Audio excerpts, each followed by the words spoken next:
And then suppose you're diligent and regular attendance, you become attorney for Thomas Rhodes, fighting for the widows in probate court, collecting rents and mortgages. And all the while they mocked your size. They laughed at your clothes and jeered at your polished boots. And then suppose you become a county judge. And all the giants who had mocked you, Kinsey Keene, Harmon Whitney, were forced to stand before you and save your honor. Well, don't you think it's natural that I made it hard for them?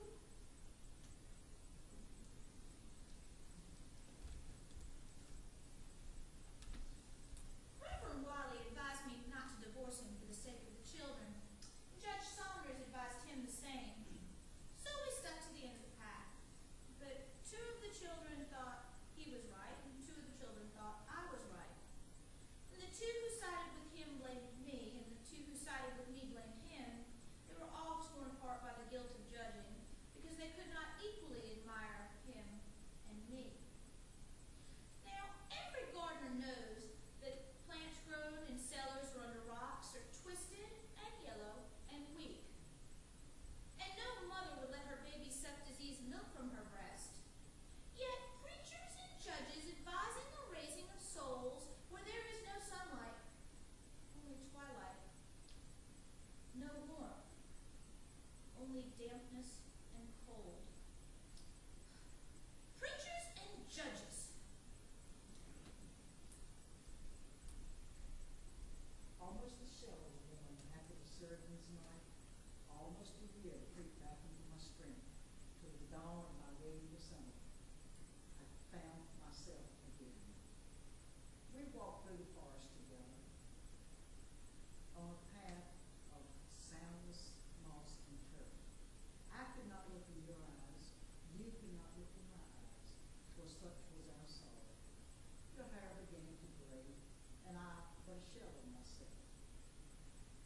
Your gift of wild roses that graced our dinner table. Dear heart, you tried so hard to recall and live remembered memories. My spirit was beginning to droop as night was coming. You left me alone in my room for a little while, as you did when I was a bride. But I looked in the mirror and something spoke and said, it's better to be all dead than half dead. Not ever mock life, nor cheat love. I did it, looking there in the mirror. Dear, have you ever understood?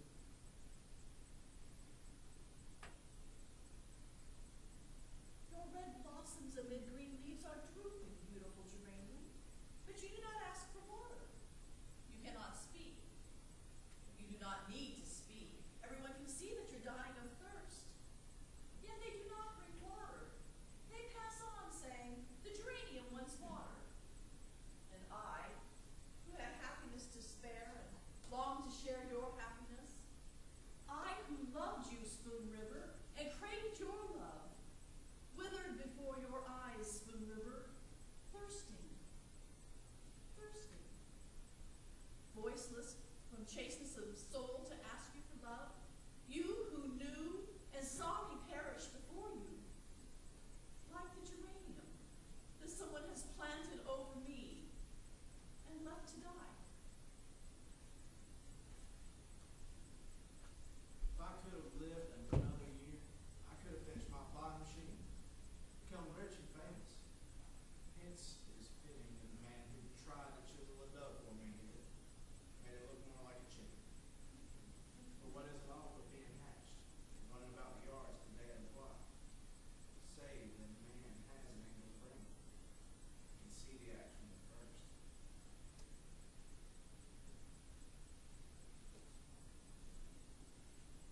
Ye young debaters over the doctrine of the soul's immortality, I who lie here was the village atheist, talkative, contentious, versed in the arguments of the infidels.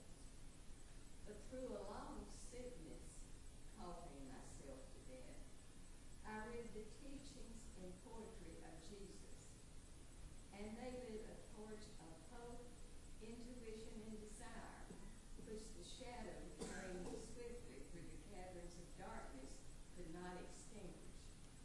Listen to me, you who live in the senses, and think in the senses only. Immortality is not a gift. Immortality is an achievement, and only those who strive mightily shall possess it.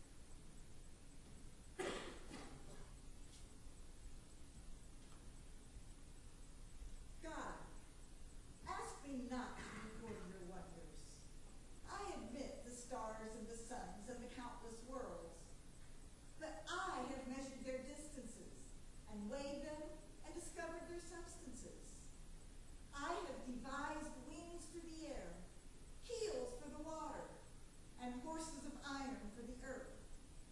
I have lengthened the vision you gave me 1,000,000 times, and the hearing you gave me 1,000,000 times. I have leaped over space with speech and taken fire for light out of the air. I have built great cities and bored through the hills and bridged majestic waters. I have written the Iliad and Hamlet, and I have explored your mysteries. I have searched for you without ceasing, and found you again after losing you in hours of weariness. And I ask you, how would you like to create a sun, and the next day have the worm slipping in and out between your fingers?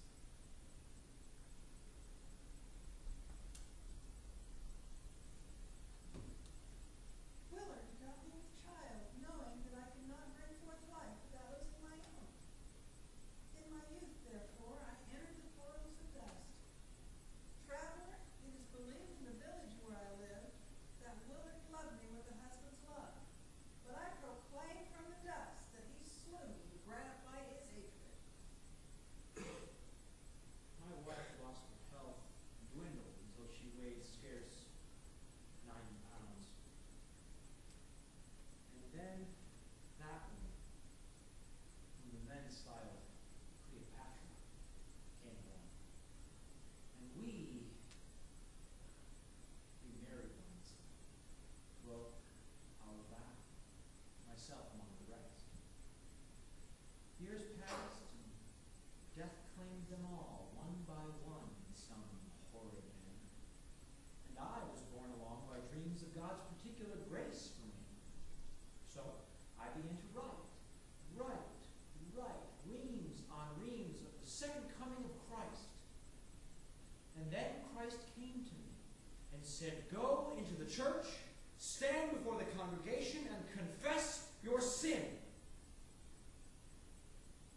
But just as I stood and began to speak, I saw my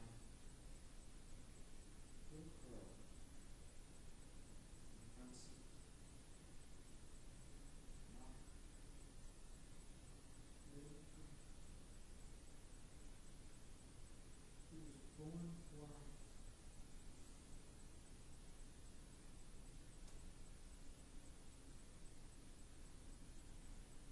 After that, all was blackness.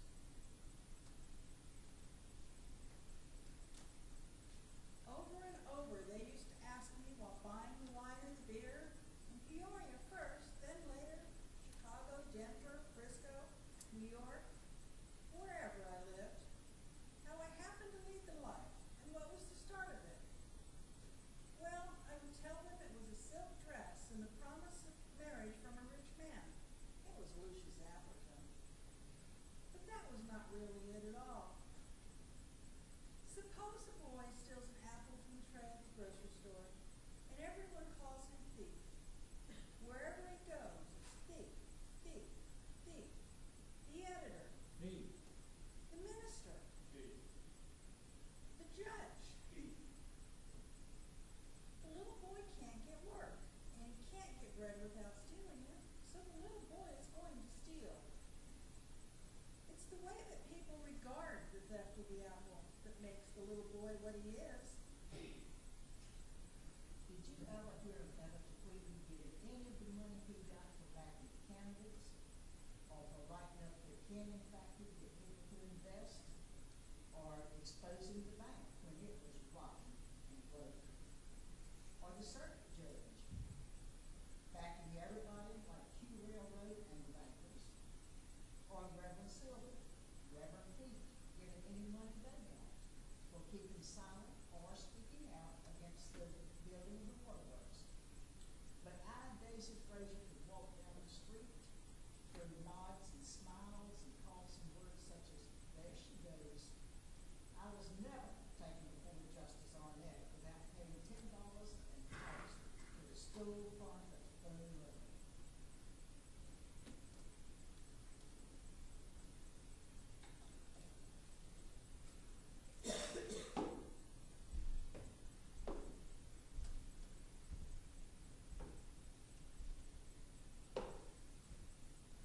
You would not believe, would you, that I came from good Welsh stock, pure-blooded than any of the white trash here, and of more direct lineage than the New Englanders and Virginians of Spoon River.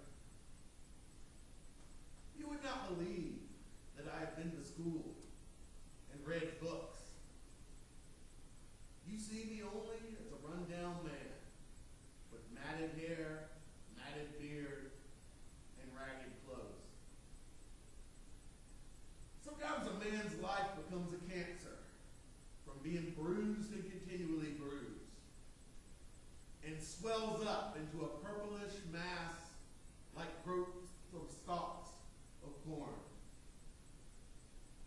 Here was I, the carpenter, mired in the bog of life, walking through it as if it were a meadow, with a slattern for a wife and poor Minerva, my daughter, who you tormented and drove to death.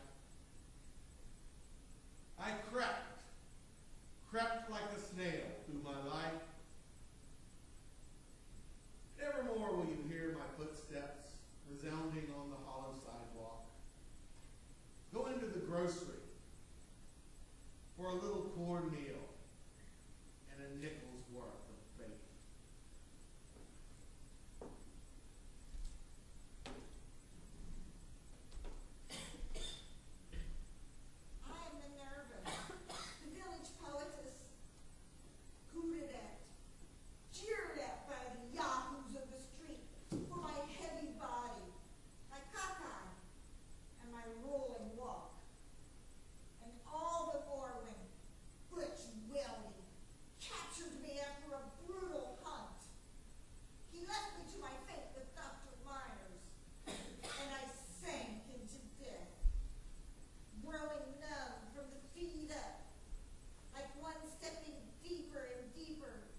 poor soul, so sunk in sin, he could not see that even trying to help her, as he called it, he had broken the law, human and divine. Passers-by, an ancient admonition to you all. If your ways be ways of pleasantness, and all your pathways peace, love God and keep his commandments.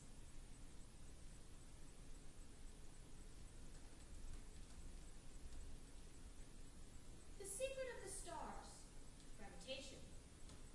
The secret of the earth, the layers of rock. The secret of the soil, to receive the seed. The secret of the seed, the germ. The secret of man, the sower. The secret of woman, the soil. My secret, under a mound you shall never find.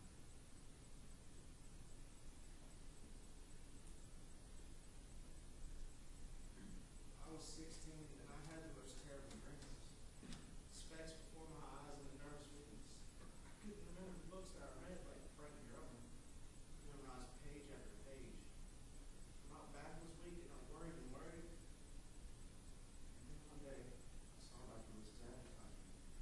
And there, I read everything in print just as if he had known me. Even about the dreams that I couldn't help. And I knew then that I was marked for early grave. I worried until I had hope. And then the dreams stopped. I slept sleep without dreams. Here, on the hill by the river.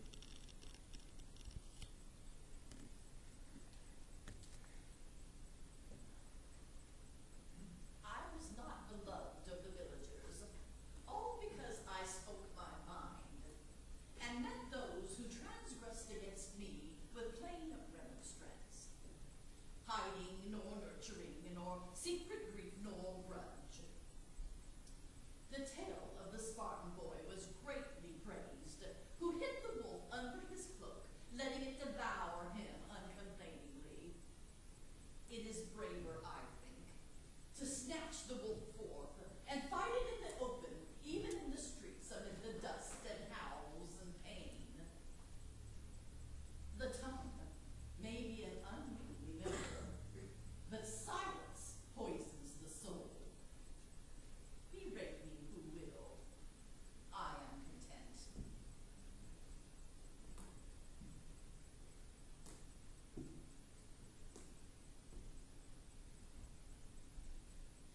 I suspected something at first. She acted so calm, absent-minded. Then one day I heard the back door shut as I came in the front. And I saw him slink back of the smokehouse, into the lot and run across the field. And I resolved to kill him on sight. Then that day, walking down the road by Fourth Bridge, without a stick or stone in hand, I saw him standing there, scared to death,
after 14 years in prison. O loving heart that helped me back on my feet, who heard with tears my penitent confessions, who took the sacrament of bread and wine. Repent, ye living ones, and rest with Jesus.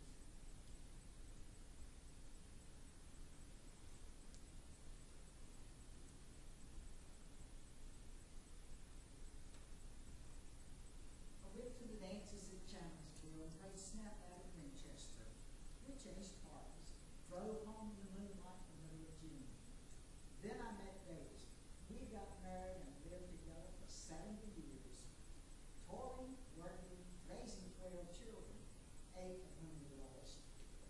Ere I was 60, I rode, I spun, kept the house, nursed the sick, and for the holidays, and I also built a garden, and I rambled through the fields where the larks sang, and by Spur River, collecting shells, gathering flowers, and medicinal weeds. I sang to the wooded hills and to the green valleys. 96, this is it. I've been here long enough. I went to my sweet repose. What's this I hear of sorrow and weariness, anger, disgust, drooping hopes? Degenerate sons and daughters, life is too strong for you. It takes life to love life.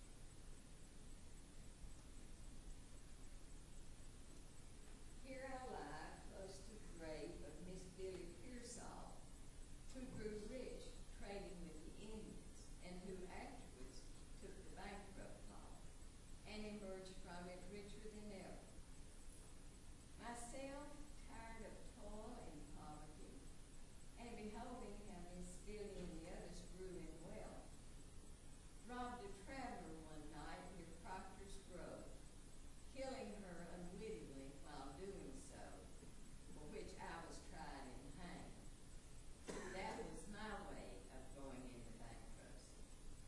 Now we who took the bankrupt law in our respective ways sleep peacefully side by side.